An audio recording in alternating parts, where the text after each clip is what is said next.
Napalingon si Ira na may biglang sumigaw. Mommy! Nakita niya ang isang batang lalaki na nakatingin sa kanya. Kumunot ang kanyang noo at napaturo sa kanyang sarili. Ha? Ako bang tinatawag ng batang to? Hindi makapaniwalang bulong ni Ira sa kanyang sarili. Mommy! Mommy! Tawag ulit ng batang lalaki. Mas lalong nagtaka si Ira at lumapit sa bata. Nagulat si Ira lalo lang nang makitang gwapo ito at sobrang bango pa.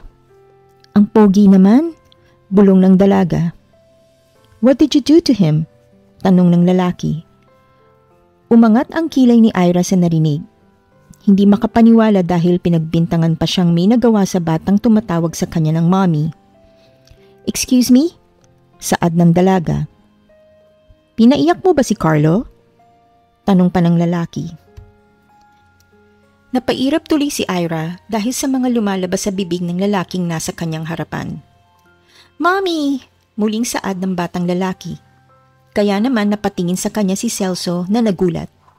Hindi naman nakapagsalita si Ira. Nalilito pa rin siya dahil hindi naman niya natatandaan na nagkaroon siya ng anak. At lalong wala naman talaga siyang anak dahil wala rin naman siyang kasintahan. Carlo, anong sinabi mo? Hindi makapaniwalang tanong pa ni Celso sa bata. She's mommy, saad pa ng bata. Gulat na napatingin si Celso kay Ira. Samantalang si Ira naman ay naguguluhan pa rin.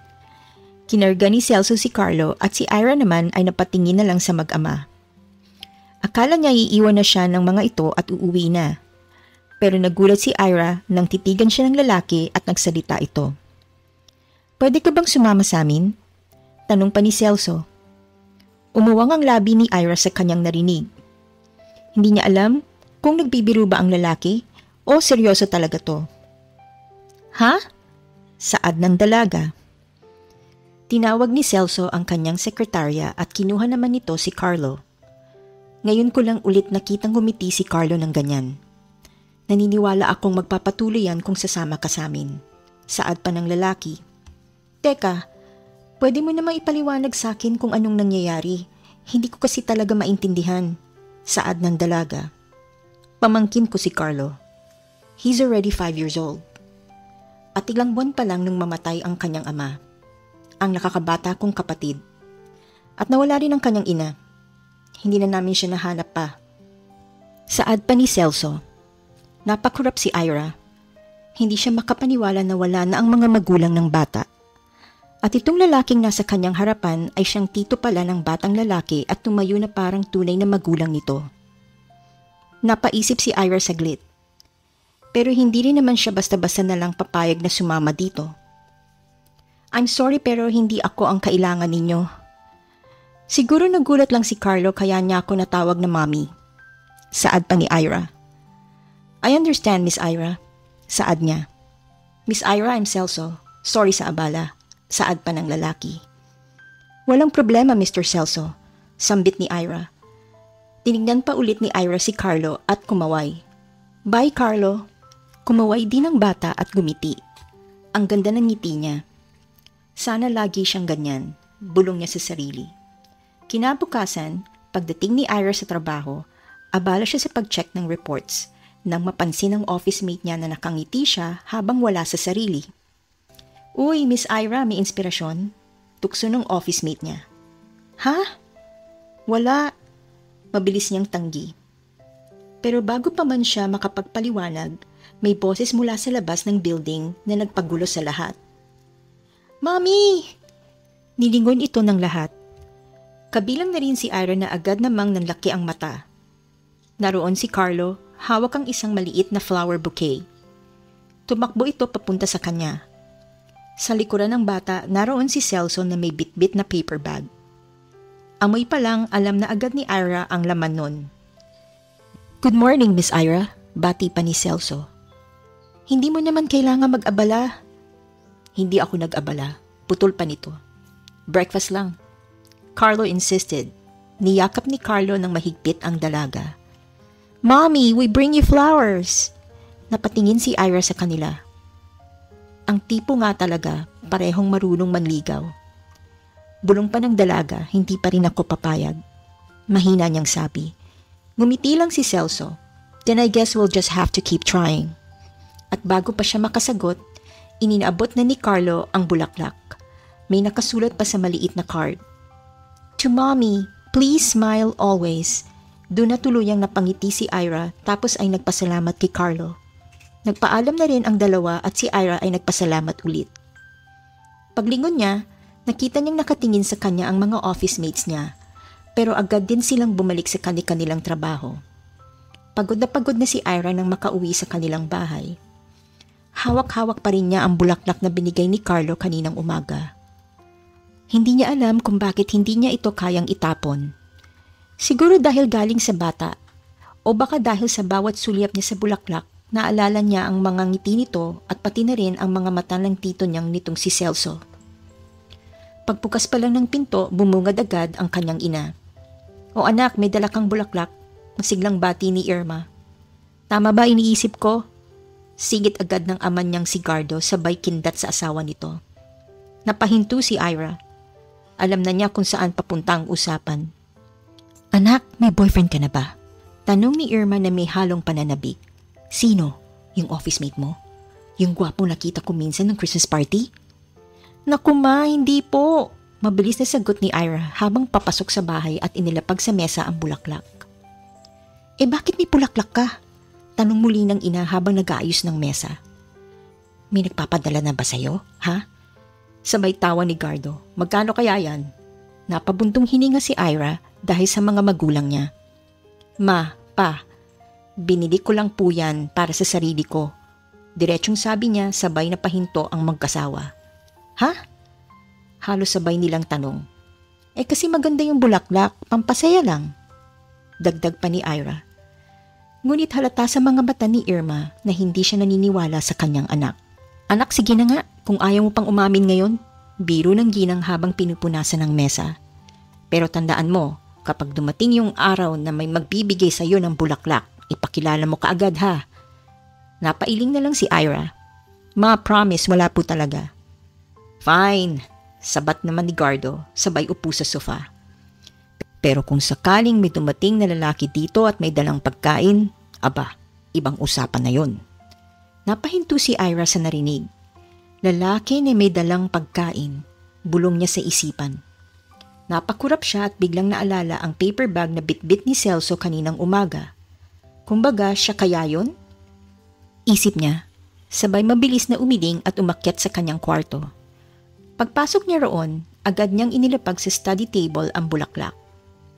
Sa tabi nito, iniligay niya na rin ang maliit na card na may sulat ni Carlo. To Mommy, please smile always. Napangiti siya ng bahagya. Ang cute mo talaga, Carlo. Mahina niyang bulong. Pero maya-maya ay napakurap siya at napabuntong hininga. Bakit ba hanggang ngayon naiisip ko pa rin sila? Kinabukasan maaga siyang gumising para hindi malate sa trabaho. Pagdating sa kumpanya, muli na namang sumagi sa isip niya ang magtito. Ngunit agad din niyang pinilit ibalik ang focus sa trabaho. Hindi pwede, hindi mo sila kailangang isipin, Ira, paalala niya sa sarili. Wala ka namang kinalaman sa kanila. Ngunit kahit anong iwas niya, parang tadhana naman ang gumagawa ng paraan. Pagpasok niya sa pantry, narinig niya ang usapan ng dalawang kasamahan. Uy, si CEO Montenegro yung nakita ko kanina sa kabilang building, saad ng isang empleyado. Talaga? Grabe, ang gwapo raw nun. May anak ba siya? Wala, pero meron siyang pamangkin. Sobrang cute daw, mukhang artista, sabat pa ng isa. Halos mabilaukan si Ira sa iniinom na kape. CEO Montenegro? Si Celso? Bulalas niya sa isip. Ira, okay ka lang? Tanong ng office mate niya nang mapansin ang reaction niya. Ha? Oo, okay lang. Napaso lang ako sa kape. Palusot niya habang pinupunasan ng mesa. Bakit parang kahit saan ako tumingin, siya lagi ang topic? Bulong niya sa sarili. Samantala sa kabilang gusali, mula sa bintana ng kanyang opisina, tahimik na nakatingin si Celso Montenegro sa direksyon ng building kung saan nagtatrabaho si Ira. Kumatok si Janice, ang kanyang sekretarya. Sir, ready na po yung meeting, sabi nito. Tugon ni Celso. Hindi pa rin inaalis ang tingin sa labas. By the way, sir, dagdag pa ni Janice, si Carlo po gusto raw dumaan mamaya. May gift daw siya para kay Miss Ira. Muntik nang mapangiti si Celso sa kanyang narinig, pero agad niyang pinigilan ang sarili. Tell him we'll see her soon, anya bago tuluyang tumayo. Pagsapit ng tanghali, nagyaya namang kumain ang mga kasamahan ni Ira. Ira, tara na! May bagong bukas na ramen place sa kanto, sigaw ni Angel habang nag-aayos ng bag. Ngumiti si Ira pero umiling. Kayo na lang muna, may kailangan pa akong tapusin. Baka mahuli ako sa report mamaya. Sigurado ka? Libre ni boss ngayon ha? Oo, sige na, enjoy kayo, sagot ng dalaga. Isa-isa nang lumalabas ang mga kasama niya habang siya naman ay naiwan sa opisina. Napabuntong hininga si Ira at tinanggal ang suot na salamin. Finally, peace and quiet, mahina niyang sabi. Sabay stretch ng braso. Ngunit bago pa siya makabalik sa upuan, bigla siyang napatigil. Ayan na nga, mahina niyang sambit, sabay kunot ng noo. Si Celso formal na formal sa itim na suit at si Carlo, nakaputing polo at may dalang asul na lunchbox, ay parehong nakatingin sa kanya. Halos manlaki ang mga mata ni Ira. Ano na naman ang ginagawa nila dito? Bago pa man siya makapagtago, nakita na siya ni Carlo at agad itong lumapit. Mommy! Naku po, narinig yun ng receptionist sa isip niya. At hindi nga siya nagkamali. Narinig niya ang pabulong na usapan ng dalawang babae sa lobby. Mommy? Sinong mommy yun? Teka, di ba si Ma'am Ira yun? Baka anak niya talaga? Perfect, bulong ni Ira sabay tapik sa noo niya. Magiging usapan na naman to mamaya sa HR. Dali-dali siyang lumabas at lumapit sa dalawa. Agad naman siyang sinalubong ni Carlo at yumakap. Mommy, we bring lunch for you, masiglang sabi ng bata habang inaabot ang lunchbox. Napatingin siya kay Celso na nakangiti lang habang hawak ang isang brown paper bag. Good afternoon, Miss Ira, bati nito. Hindi mo kasi tinanggap yung breakfast kahapon, kaya heto, lunch naman. Napailing si Ira. Mr. Celso, hindi mo kailangang, hindi ako yung may gusto. Putol ni Celso sabay turo kay Carlo na nakatingala sa kanya. Mommy, I made a sandwich, sabi ni Carlo, proud na proud pa. Hindi napigilan ni Ira ang mapangiti. Ginawa mo to? Tumango ang bata. Yes, with Uncle Celso. He helped me. Pero sabi ni Uncle, dapat i-deliver namin kay Mommy para makain niya. Mr. Celso, mahinahong sabi ni Ira, baka pwedeng tigilan niyo na tong mommy thing na to. Baka akalain ng mga tao may anak talaga ako. Hindi ko naman sinabing anak mo siya. Si Carlo lang ang naniniwala niyan. Exactly my point, balik niya. At gusto kong tapusin na to bago pa lumala. Ngumiti si Celso. Yung tipong ngiti na parang alam niyang hindi siya matatalo. Then have lunch with us, para makausap ka namin ng maayos. Lunch? Yes po, sagot ni Carlo. At bago pa siya makatanggi, hinawakan na ni Carlo ang kamay niya. Please, Mommy, napatingin siya kay Celso na tahimik lang sa gilid, mahinahong nagmamasid. Hindi niya magawang tumanggi lalo na sa bata. Fine, mahina niyang sabi. Pero one lunch lang to ha. At hindi ako yung mommy mo. Ngumiti si Celso, we'll see about that. Makalipas ang ilang minuto nasa garden cafe na sila. Masayang kumakain si Carlo habang si Celso ay tahimik lang na pinapanood silang dalawa. Napansin ni Ira ang kakaibang tingin ni Celso sa pamangkin nito. Puno ng pagmamahal, parang tunay na anak. Ngayon lang niya napagtanto. Hindi lang pala gwapo si Celso, may puso rin ito. Miss Ira, saad ng lalaki, sabay harap sa kanya. I know this situation is strange, pero mula nang mawala ang mga magulang ni Carlo, halos hindi siya kumain at ngumiti. Ikaw lang yung dahilan kung bakit bumalik yung saya niya. Napatahimik si Ira. Tumingin siya kay Carlo at sa mga mata ng bata nakita niyang masaya ito. Hindi ko alam kung bakit niya ako tinatawag na mommy. Mahina niyang saad. Maybe, sagot ni Celso, because you remind him of someone he's been missing for a long time. Hindi nakasagot si Ira at muling bumaling kay Carlo. Sa mga sumunod na araw, tila nasanay na si Ira sa presensya ng magtito. Tuwing umaga may batang kumakaway at minsan si Celso ay naghihintay sa lobby. "Good morning, Mommy!" Bati ni Carlo habang may hawak na maliit na bouquet. Napangiti si Ira kahit pilit niya itong tinatanggi. "Carlo, ilang beses ko bang sasabihin?" "Good morning, Miss Ira." Sabat ni Celso. Hawak ang 2 cup ng kape. "For you. Black, no sugar. Just how you like it." Napakunot ang noo ni Ira. "Paano mo nalaman?" "Observant ako." "Or stalker." Bulong niya. Pero kinuha pa rin ang kape. "Thank you, anyway." "You're welcome." Ngiti ni Celso, yung tipong ngiti na nakakainis pero nakakakilig. Sa gilid, aliw na aliw si Carlo. "Mommy and Uncle are friends now." Napatingin agad si Ira sa paligid. "Carlo, wag mo kong tawaging..." Pero huli na. Nakatingin na naman ang mga office mates niya, nagbubulungan. "Mommy talaga ha?" Pabulong ni Angel sabay kindat. "Wala yan, pamangkin lang ni Celso yan, depensa niya." "Ah, pero bagay kayo." Nakangiting tugon ni Angel. Napabuntong hininga si Ira habang palakad papasok ng office. Hawak pa rin ang kape. "Hindi ko akalain ganun pala siya kabait, mannered at respectful at gwapo pa," saad ni Irma, habang napapailing naman si Gardo. "Aba honey, huwag mo nang pangunahan si Celso, baka seryosohin niya." Napangiti si Ira at umiling sa mga sinasabi ng kanyang mga magulang. Sa sumunod na araw sa mansyon ni Celso, agad na sinalubong si Ira ng mainit na ngiti ni Claudia, ang ina ni Celso. "So ikaw pala si Ira, ang ganda-ganda mo naman pala, iha." Matagal nang kinukwento ni Celso at Carlo na mabait ka. Si Ricardo naman, ang ama ni Celso, ay nakatngiting nakatayo sa gilid. "Welcome sa bahay, Ira. Consider this your second home," saad ng Ginoo. Nahihiya man ay pinilit ni Ira ng ngumiti. "Salamat po, ma'am, sir." "Pasensya na po kung biglaan niyang lahat, pero pansamantala lang naman po ito." "Naku, wag mo na kaming tawaging ma'am or sir. Tita Claudia na lang at Tito Ricardo at hindi pansamantala yan, iha. Hanggang kung kailan mo gustong manatili dito, bukas sa iyo ang bahay na to." Habang nag-uusap sila, lumapit si Carlo, dala ang isang stuffed toy. "Mami, dito ka na po talaga titira?"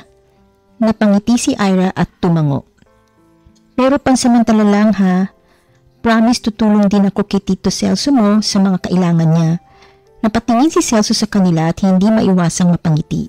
Matagal na hindi niya nakita si Carlo ng ganun kasaya. May kung anong ginhawang dala si Ira sa paligid. Parang nabuhay ulit ang saya sa bahay nilang ilang buwan ding tahimik at malamig. Habang kumakain sila ng hapunan, mas lalo pang natuwa sina Claudia at Ricardo. "Matagal na naming gustong may makakitang babae sa bahay na to, na kayang pakisamahan si Celso at Carlo, at mukhang ikaw na yon, Ira." Pabulong na sabi pa ni Ricardo, dahilan para mapatingin si Ira kay Celso, na agad namang umiwas ng tingin.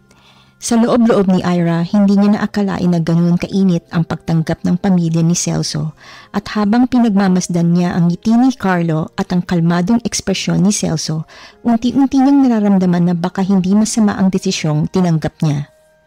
Sa sumunod na mga araw, naging normal na sa opisina ang paghatid at sundo kay Ira nang walang iba kundi ang CEO ng kanilang kumpanya, si Celso Montenegro, kasama ang pamangkin nitong si Carlo.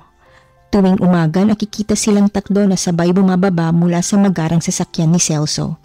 Si Carlo laging nakahawak sa kamay ni Ira, habang si Celso naman ay tahimik lang na nakatingin sa dalawa. "Good morning, Miss Ira," bati ng mga kasamahan niya sa kanya. Alam niyang iba ay masaya at kinikilig, habang ang iba naman ay naiinggit pa rin at pinagbubulong-bulungan naman siya. "Grabe, parang pamilya na sila oh," saad ni Jillian. "Tingnan mo, si Mr. Montenegro pa yung nagbubukas ng pinto para sa kanya," bulong ng isa. "Hindi kaya sila na?" saad ni Girlie. Ngunit imbis na sagutin o pansinin ang mga usapan, ngingiti na lang si Ira at magpapaalam kay Carlo. "Mag-behave ka sa school mo ha," paalala niya at yumuko para ayusin ang kwelyo ng polo ng bata. "Opo, Mami Ira," sagot ng bata at yumakap sa kanya. "Let's go," sabi ni Celso kay Carlo bago ito isakay muli sa kotse. Tuwing hapon naman, sinusundo din ni Celso si Ira. Kapag nakikita ng mga tao si Celso na nakasandal sa kotse, nakasuot ng sunglasses at naghihintay, halos lahat napapatingin. Ang swerte ni Ira, bulong ng isa. Paano kaya siya napalapit sa ganon kayaman? Sagot naman ng isa halatang may halong inggit. Mabilis ang mga sumunod na araw, tila nasasanay na si Ira sa mansyon ni Celso. Maging ang mga kasambahay ay sanay na rin ng presensya niya. Lagi siyang tinatabihan ni Carlo tuwing kakain at laging nakangiti si Celso kapag nakikita silang magkasama.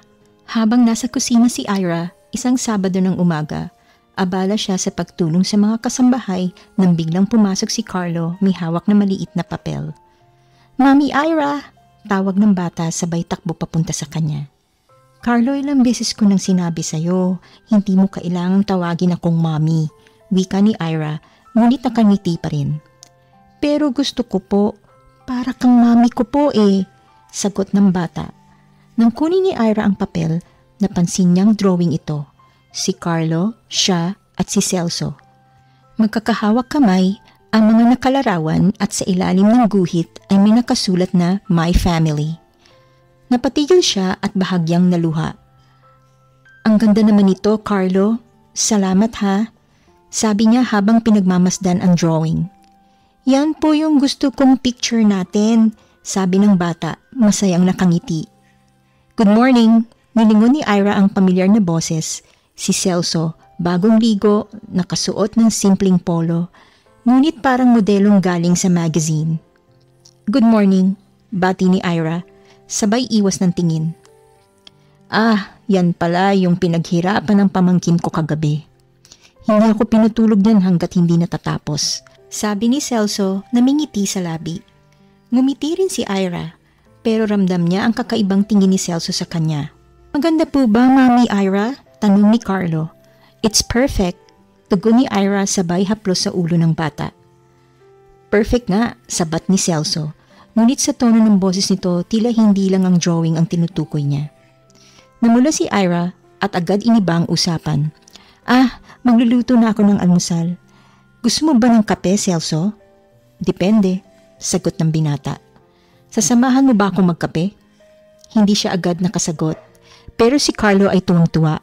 Yay! Family breakfast! Habang kumakain silang tatlo, napansin ni Claudia ang kakaibang saya sa paligid. Lumapit siya kay Ricardo na tahimik na nagbabasa ng dyaryo. Ricardo, tingnan mo nga yung anak mo, sabi ni Claudia. Napangiti si Ricardo. Oo nga. Parang bumalik ang dati niyang ngiti. Matagal na rin mula nang makita ko siyang ganon. Lumipas ang mga araw at hindi maipaliwanag ni Ira ang saya sa tuwing kasama si Carlo. Para talaga na niyang anak ang bata, inaalagaan niya ito, tinuturuan sa assignment at madalas ay siya ang pinapatulog. Mami Ira, can you sing for me again? Pakiusap ng bata isang gabi. Ngumiti siya at hinaplos ang buhok ni Carlo. Sige, pero pagkatapos matulog ka na ha. Habang marahang kumakanta, pinagmamasdan niya itong unti-unting dinadalaw ng antok. Parang anak ko na talaga siya, bulong niya sa sarili. Paglabas niya ng silid, nadatnan niya si Celso sa hallway, nakasandal sa pader. Tulog na ba si Carlo? Tanong nito. Oo, nakangiti pang ang habang natutulog, sagot ni Ira. Salamat talaga, Ira. Sabi ni Celso. Wala yun.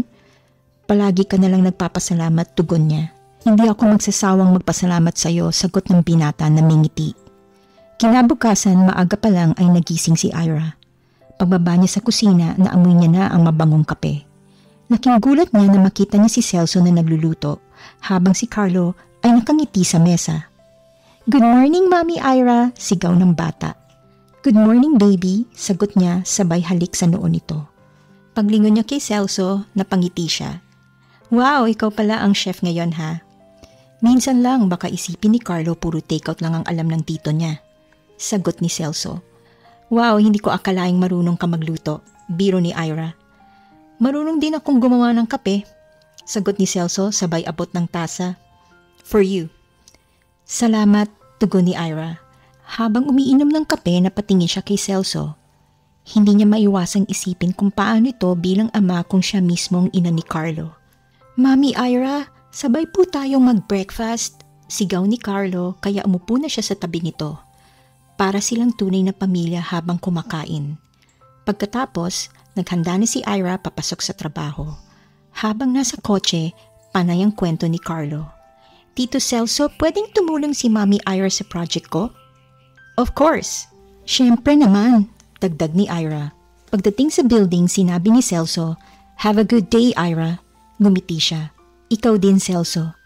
Unti-unti nang nasasanay si Ira sa ganitong setup, sa presensya ni Celso at sa tawag ng Mami Ira ni Carlo. Ngunit isang gabi, matapos ang hapunan, nagsalita si Celso. May gusto sana akong sabihin. Kailangan kong umalis papuntang Italy sa Friday. Business trip. Napatigil si Ira. Gaano katagal? Mga 2 weeks, sagot niya. Biglang nagwala si Carlo. Tito, don't go! Ngumiti si Celso at yumuko sa pamangkin. Hey buddy, babalik agad si Tito, promise. Hinaplos ni Ira ang bata. Ako munang makakasama mo habang wala si Tito, okay? Talaga po? Oo naman. Yay! Sigaw ng bata. Lumipas ang ilang araw at dumating ang araw ng pag-alis ni Celso. Sa airport, niyakap ni Carlo ang tito niya. Miss na po agad kita. Miss na rin kita, sagot ni Celso. Lumingon siya kay Ira. Salamat, Ira. Ngumiti si Ira. Ingat ka, Celso. Habang papalayong naglalakad ang lalaki, mahigpit siyang niyakap ni Carlo. Tito's really gone. Oo, pero babalik siya. Promise niya yan, sagot ni Ira. Paglipas ng mga araw, namimiss ni Ira si Celso. Tahimik ang bahay, parang kulang. Tuwing gabi, napapatingin siya sa bakanting upuan kung saan sila madalas magkakape. Isang hapon, may nag-doorbell. Pagbukas niya ng pinto, isang babae ang bumungad. Good afternoon. Ikaw siguro si Ira? Oo, ako nga. Sino po sila? Ngumiti ang babae. Ako si Cindy. Ang ina ni Carlo. Kinabukasan, pilit nagpapakasaya si Ira. Ngunit sa bawat sandali, ay hindi niya maiwasang maalala sina Carlo at Celso. Samantala, sa mansion, nagulat si Celso nang malamang umalis na si Ira. Tinawagan niya ito ngunit hindi sumasagot. Si Carlo naman ay umiiyak buong gabi. Mommy Ira won't leave me. She promised, sigaw ng bata. Ilang araw ang lumipas, dumating si Celso sa bahay ni Ira. Ira, wika niya, bakit ka umalis nang hindi nagsasabi? Si Carlo, hinanap ka buong gabi. Pasensya na, kailangan ko lang ng oras, sagot ni Ira. Narinig ko ang usapan ninyo ni Cindy. Dagdag pa ni Ira. Ira, hindi totoo yon. Hindi ko anak si Carlo. Lahat yon ay gawa-gawa niya. Ginamit pa niya ang kapatid kong si Randy. Siya ang may kasalanan sa aksidente. She lied to everyone. Tahimik lang si Ira. Pero bakit ako maniniwala sa iyo, Celso? Nasaktan ako. Then let me prove it, sabi ni Celso. Bigyan mo lang ako ng pagkakataon. Hindi kita iiwan, kami ni Carlo. Kinabukasan, sa opisina, humarap si Celso kay Cindy kasama ang abogado. Wala na tayong dapat pag-usapan, mariin niyang sabi.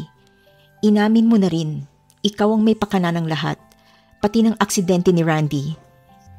Ginawa ko lang yon dahil mahal kita, sigaw ni Cindy habang inaaresto ng mga pulis. Ngunit hindi na siya nilingon ni Celso. Kinagabihan, habang nanonood ng balita si Ira, kasama ang mga magulang, narinig nila ang reporter. Breaking news! Ang kilalang modelo at dating asawa ng yumaong si Randy Montenegro, si Cindy Garcia ay kinasuhan ng CEO na si Celso Montenegro matapos umamin sa kasalanang kaugnay ng aksidente 5 taon na ang nakalipas. Inamin din ni Cindy na hindi si Celso ang ama ng batang si Carlo Montenegro. Napatigil si Ira, hindi makapaniwala. Dahan-dahan niyang nilapag ang tasa ng kape at doon niya napagtanto na kahit gaano karaming kasinungalingan ng sumira sa pagmamahal, totoo pa rin ang tibok ng puso niya para kay Celso. Anak, ibig sabihin totoo lahat ng sinabi ni Celso? Tanong ng kanyang ina. Dahan-dahan siyang tumango. Narinig ko mismo noon ang pag-uusap nila. Ma, hindi ko alam kung paano ko haharapin si Celso pagkatapos ng lahat. E di harapin mo anak, sagot ng ina. Hindi sa lahat ng oras kailangan tumakbo. Kung alam mong nagsisisi ka, humarap ka ng buong tapang. Habang mag-isa sa gabi, napabulong si Ira. Celso, Carlo, I miss you both. Ilang araw matapos kasuhan si Cindy, patuloy pa rin ang pananahimik ni Ira. Pilit niyang iniiwasan si Celso kahit ilang ulit itong tumawag. Hindi niya alam kung paano haharapin ang lahat. Lalo na't napagtanto niyang mahal na pala niya ang lalaki. Isang gabi, habang nakaupo siya sa hardin, dumating si Celso. Ira, mahina nitong sambit. Bakit nandito ka, Celso? Kailangan kita makausap. Hindi ako mapakali simula nung umalis ka. Napalunok si Ira. Celso, araw-araw kitang hinahanap. Nasanay na akong kasama ka. Kumakain, nag-aalaga kay Carlo. Pinapatawa mo kami, tapos bigla kang nawala. Doon ko lang napagtanto, mahal na kita. Napatigil si Celso sa kangumiti. Hindi ako nagbibiro, Ira. Mahal kita. Hindi dahil sa ginawa mo para sa amin, kundi dahil sa kung sino ka. Sa kabutihan mo, sa tapang mo, sa lahat ng bagay na ikaw.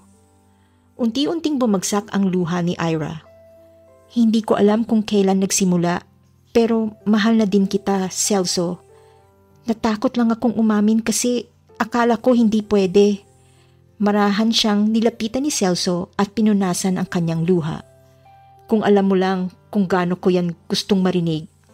Dinikit ni Celso ang noo sa kanya. Simula ngayon, Ira, hindi na kita hahayaang umalis pa. Pangako yan. Pangako, tugon ni Ira bago sila naghalikan ng marahan. Ilang linggo makalipas. Unti-unti nang bumalik sa normal ang lahat. Si Cindy ay tuluyang nasampahan ng kaso at si Carlo ay muling naging masigla. Si Ira ay bumalik sa mansyon, hindi na bilang bisita kundi bilang bahagi ng pamilya. Isang gabi naghanda si Claudia ng espesyal na hampunan. Kasama ni Celso at Ira ang mga magulang ni Ira. Mami Ira, Daddy Celso, hurry up! Sigaw ni Carlo tuwang-tuwa. Lola Claudia said the food is ready. Napangiti si Ira at nilingon si Celso na nakatitig lang sa kanya. Aba, Daddy na pala ako ngayon, biro nito. Namula si Ira at marahang hinampas ang braso ng binata. Hay nako Celso, habang kumakain, abala sina Claudia at Ricardo sa pakikipag-usap sa magulang ni Ira. Napakabait ng anak ninyo, wika ni Claudia. Hindi lang niya pinasaya si Carlo, pati si Celso ay nag-iba. Mas masigla na siya ngayon. It's because of her, sagot ni Celso. Kung wala siya, baka hanggang ngayon sarado pa rin ang puso ko. Ang mahalaga, sabi ng ama ni Ira, marunong ka magmahal ng totoo. Tahimik lang si Ira, ngunit baka sa muka ang saya. Mami Ira, can I say something? Tanong ni Carlo. Ano yun anak? I'm the happiest boy in the world because now I have Daddy Celso and Mommy Ira. Napangiti ang lahat. Napahawak si Ira sa kamay ni Celso habang pinagmamasdan ang batang masayang kumakain ng dessert. Thank you for staying, Ira, bulong ni Celso. Thank you for fighting for us, Celso, tugon ni Ira. Isang buwan matapos ang masayang family dinner, tila mas lalo pang naging matatag ang relasyon nila Celso at Ira. Araw-araw silang sabay-sabay kumakain, sabay ihahatid si Carlos sa school, at sa tuwing weekend lagi silang nasa park o sa bahay lang nanonood ng pelikula. Isang gabi pag uwi ni Ira sa mansyon, bumungad sa kanya ang mga ilaw na nakapaligid sa hallway. Celso? Tawag niya habang naglalakad papasok. Carlo? Nasaan kayo? Habang papasok na sa loob, napansin niya ang mga bulaklak na nakahilera sa sahig hanggang sa makarating siya sa hardin kung saan naroon si Carlo na may hawak na isang maliit na bouquet. Mami Ira! Ngumiti si Carlo sa kanya sabay abot ng bulaklak. Daddy Celso said this is for you. Bumilis ang tibok ng puso ni Ira.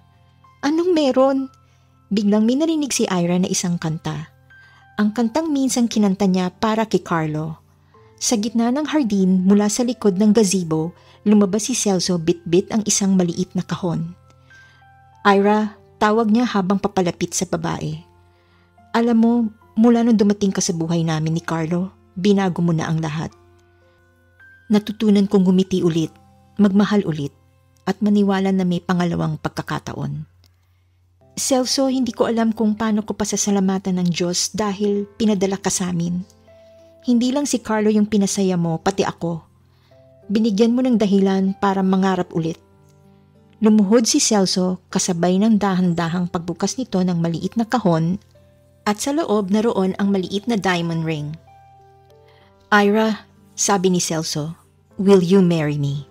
Napahawak si Ira sa kanyang dibdib kasabay noon ang pagtulo ng kanyang luha. Sa gilid naman nila, nakangiti si Carlo sa kanilang dalawa. Say yes, mommy, please! Sigaw pa nito.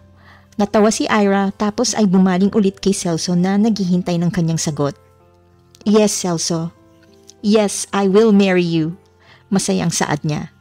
Mabilis namang sinuot ni Celso ang singsing sa kanyang fiancé at niyakap ito ng mahigpit. Yay! I'll have a real family now! Sigaw ni Carlo. I love you. I love you too. Magiging totoong pamilya ka na namin, love. But now it's forever, saad pa ni Celso at hinalikan ang babae. Mabilis ang paglipas ng mga araw, parang kailan lang ay nasa hardin si Celso, nakaluhod at bitbit ang singsing na bumago sa takbo ng buhay ni Ira. At ngayon, nandito na sila sa araw na matagal na nilang pinapangarap. Sa loob ng kwarto, nakaharap sa salamin si Ira, suot ang kanyang wedding gown. Anak, you look so beautiful, saad ni Irma. Ma, baka maiyak ako niyan, natatawang sagot ni Ira. Ayoko masira yung makeup ko. Hayaan mo na. Kahit maiyak ka, maganda ka pa rin, sabi naman ni Gardo sabay abot ng kamay sa anak. I'm so proud of you, sweetheart. Thank you po, ma, pa. Kung hindi dahil sa inyo, baka hindi ko na po kinaya ang lahat. Biglang pumasok si Carlos suot ang maliit niyang tuxedo at agad tumakbo papunta sa kanya. Mommy Ira, ang ganda-ganda mo po. Thank you, baby. You look so handsome too. Daddy Celso will cry for sure, saad pa ni Carlo. Natawa si Irma sa narinig. Mukhang tama ka dyan, Carlo. Sa kabilang bahagi naman, si Celso ay hindi mapakali habang inaayos ni Ricardo ang kanyang necktie. Relax, son. You face million-dollar deals with confidence pero ngayon kasal mo. Parang ikaw yung pinakakabahang CEO sa buong mundo. Napailing si Celso sa kanyang ama. This is different, Dad. This time, it's not about business, it's about my heart. Good answer. Proud na sabi ng ama. Paglapit ni Claudia sa dalawa, hinaplos niya ang pisngi ng anak. You chose well, Celso. She's a wonderful woman at mahal na mahal siya ni Carlo. Napatango si Celso sa ina. She's our missing piece, Mom. Maya-maya pa ay nagsimula na ang seremonya. Dahan-dahang naglakad si Ira sa aisle. Beautiful. Mahinang bulong ni Celso nang magtagpo ang kanilang mga mata. Pareho silang napangingiting dalawa. Paglapit ni Ira, inabot ni Celso ang kamay niya at marahang iyong hinawakan. Parang ayaw nang bitawan pa. Celso, handa ka na bang tanggapin si Ira bilang iyong asawa sa hirap at ginhawa, sa lungkot at saya habang kayo'y nabubuhay? Yes, Father. 1,000 times yes. Ira, handa ka na bang tanggapin si Celso bilang iyong asawa sa hirap at ginhawa, sa sakit at ligaya? Yes, Father. Because he's already my home. You may now kiss the bride, saad ng pari. Hinalikan ni Celso ng buong puso ang kanyang asawa habang ang lahat ay naghiyawan at nagpalakpakan. Masayang-masaya para sa bagong kasal. Si Carlo naman ay lumapit sa kanilang dalawa, niyakap ang mga ito. Now we're really a family, sabi pa nito. Napangiti si Celso at Ira sabay tumingin sa isa't isa. Yes, baby, bulong ni Ira. Forever we are. I love you, saad ni Celso sabay halik sa asawa. I love you, sagot naman ni Ira. Ilang buwan matapos ang kasal nila Celso at Ira, mas lalong naging payapa at masaya ang kanilang buhay. Ngunit itong mga nakarang araw ay may kakaiba kay Ira. Madali itong mapagod, mahilig sa maasim at minsan ay biglang nagiging sobrang tahimik. Napansin yun ni Celso habang nanonood sila ng movie sa kanilang sala. Love, okay ka lang ba? Tanong pa ni Celso habang nakatingin sa asawang nakahilig sa sofa. Okay naman. Sigurado ka? Inang araw ka nang parang laging pagod. Tapos ayaw mo pa ng kape. Napakunot ang noo ni Celso. Ira Montenegro ayaw ng kape? That's suspicious. Natawa si Ira sa asawa pero agad itong umiwas ng tingin. Wala lang akong gana lately. Kinabukasan habang nasa kwarto si Ira, napaisip siya. Ang huling menstrual period niya, kailan nga ba? Bigla siyang napatigil at napahawak sa kanyang tiyan. Impossible, bulong niya sa sarili. Hindi na siya mapakali buong araw kaya kinabukasan pumunta siya sa clinic kasama si Claudia na agad kinutuban na kalagayan ng manugang. Matapos ang ilang minuto lumabas ang doktor na mingiti sa labi. Congratulations Mrs. Montenegro, wika pa nito. You're 6 weeks pregnant. Nanlaki ang mata ni Ira. What? Pregnant? Yes. Healthy naman yung baby mo. Just make sure to rest. Napatakip ng bibig si Ira. Naiiyak siya at masaya rin dahil sa nalaman. Si Claudia naman ay naiiyak din sa tuwa. My goodness! Celso will be over the moon, saad ng ginang. Pag-uwi nila sa mansyon, inabutan nila si Celso sa terrace. Kausap si Carlo habang naglalaro ng toy plane. Lumapit si Ira, bitbit ang maliit na paper bag mula sa clinic. Love, sabi niya sabay abot ng paper bag sa asawa. Ano to? Pagbukas niya ng paper bag, bumungad sa kanya ang positive pregnancy test at isang maliit na onesie na may nakasulat, Coming soon, Baby Montenegro. Natatawa si Celso ng ilang segundo bago dahan-dahang napatingin kay Ira. Halatang hindi makapaniwala sa kanyang nabasa at nakita. Love, are you serious? Yes, Celso, we're having a baby. Tumayo agad si Celso at niyakap siya ng mahigpit. Halos hindi makapagsalita sa sobrang tuwa. Oh my God, Ira! That's the best news ever! Bulong niya habang nakayakap sa asawa. Daddy, what's happening? Tanong pa ni Carlo. Carlo, you're going to be a big brother soon. Masayang saad ni Celso. Really? Sagot ni Carlo halatang tuwang-tuwa. Yay! I'll take care of the baby, promise! Thank you, love. Bulong ni Celso. You gave me everything I could ever ask for.